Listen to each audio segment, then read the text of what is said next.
Hello दोस्तों, आज की इस वीडियो में हम सभी ब्रह्मपुत्र रिवर सिस्टम के बारे में पढ़ेंगे और ब्रह्मपुत्र नदी की जितनी भी सहायक नदी है इन सबको हम देखेंगे। ब्रह्मपुत्र नदी की कुल लंबाई 2900 किलोमीटर है और ये भारत में 916 किलोमीटर बहती है। ब्रह्मपुत्र नदी कुल 3 देशों में बहती है।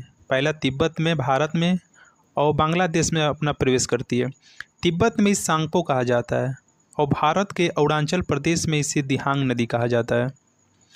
और वहीं भारत के असम राज्य में इसे ब्रह्मपुत्र नदी और बांग्लादेश में इसे जमुना नदी के नाम से जाना जाता है। ब्रह्मपुत्र नदी भारत के 2 राज्यों से होकर बहती है, पहले असम, दूसरा अरुणाचल प्रदेश। ब्रह्मपुत्र नदी का उद्गम चेमा युंगडुंग के ग्लेशियर से होता है और इसी के पास मानसरोवर झील भी स्थित है। और जैसे ही ब्रह्मपुत्र नदी चेमा युंगडुंग ग्लेशियर से निकलती है और आगे चलकर एक बहुत बड़ा गार्ज का निर्माण करती है, जिसे सांगपो गार्ज भी कहा जाता है या दिहांग गार्ज भी कहा जाता है।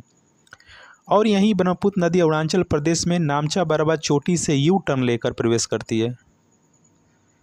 वैसे तो अरुणाचल प्रदेश एक पहाड़ी क्षेत्र है, लेकिन जैसे ही यह नदी असम में प्रवेश करती है तो इसे पूरा मैदानी क्षेत्र मिल जाता है, जिससे इसकी तीव्रता बहुत ज़्यादा हो जाती है और इसकी चौड़ाई भी काफ़ी बढ़ जाती है और इसलिए असम में बाढ़ आ जाता है।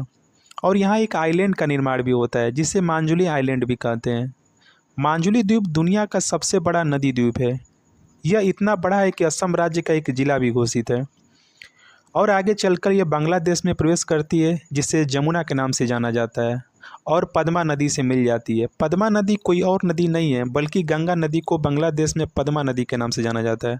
और यह अपना बंगाल की खाड़ी में पानी गिराती है और वहाँ दुनिया का सबसे बड़ा डेल्टा सुंदरवन डेल्टा का निर्माण होता है।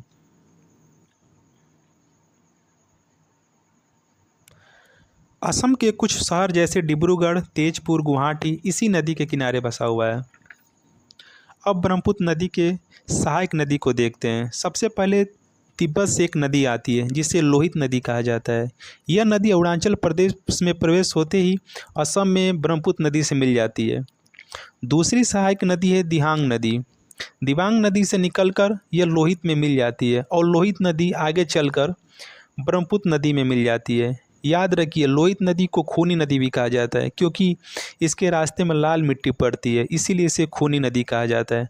भूपेन हजारिका ब्रिज आपने सुना होगा, यह लोहित नदी पर बना हुआ है, जिसकी लंबाई 9.15 किलोमीटर है। यह ब्रिज अरुणाचल प्रदेश के ढोला को असम के सादिया से जोड़ती है, इसीलिए इस ब्रिज को ढोला सादिया ब्रिज भी कहा जाता है। 2017 में मोदी जी ने इसका उद्घाटन किया था।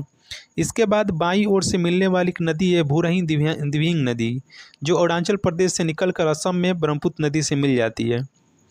और एक और नदी है जो धनसिरी नदी, जो नागालैंड से निकलती है और असम के अंदर ब्रह्मपुत्र नदी से मिल जाती है। अगली नदी है कोपली नदी, जो मेघालय के पठार से निकलकर असम में ब्रह्मपुत्र नदी से मिल जाती है। दाईं ओर से मिलने वाली कुछ महत्वपूर्ण नदी देख लेते हैं। सबसे पहले बात करेंगे सुबनसिरी नदी। ब्रह्मपुत्र की सबसे बड़ी सहायक नदी यह है। यह तिब्बत से निकलकर अरुणाचल प्रदेश होते हुए असम में ब्रह्मपुत्र नदी से मिल जाती है। इसके बाद मानस नदी, ये भी तिब्बत से आती है और अरुणाचल प्रदेश होते हुए भूटान में चली जाती है और भूटान से होकर असम में ब्रह्मपुत्र नदी से आकर मिल जाती है। मानस नदी पर एक नेशनल पार्क भी है, जिसे मानस नेशनल पार्क भी कहते हैं। इसके बाद तीस्ता नदी की बात करते हैं। सिक्किम में इसका उद्गम होता है और यह पश्चिम बंगाल होते हुए बांग्लादेश में ब्रह्मपुत्र नदी में अपना पानी गिरा देती है। तो ये थे महत्वपूर्ण सहायक नदियाँ। दोस्तों, ये वीडियो देखने के लिए हमारे चैनल को ज़रूर सब्सक्राइब करें।